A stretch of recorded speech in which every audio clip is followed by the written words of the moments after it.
ভোটারদের এত দিনের বঞ্চনার কষ্ট নির্বাচন কমিশন ঘোচাতে চায় বলে জানিয়েছেন প্রধান নির্বাচন commissioner CEC AMM Nasir Uddin.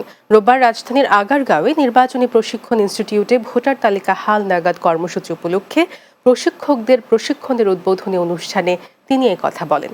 CEC বলেন, বিগত দিন থেকে শিক্ষা নিয়ে আগামী জাতীয় নির্বাচনে কোনো ইচ্ছাকৃত ভুল করবে না কমিশন। দেশের সকল বিষয়ে সংস্কারের পাশাপাশি নিজেদের সংস্কারের কথাও বলেন প্রধান নির্বাচন কমিশনার। তিনি বলেন, গতানুগতিক পদ্ধতিতে কাজ করার সুযোগ নেই। সুষ্ঠু, স্বচ্ছ ও নিরপেক্ষ নির্বাচনের মাধ্যমে ভোটাধিকার ফিরিয়ে দিতে কমিশন প্রতিশ্রুতিবদ্ধ। আমরা যে লক্ষ্যে যাচ্ছি সেটা সবার সহযোগিতা দরকার। এই 18 কোটি মানুষের সহযোগিতা দরকার।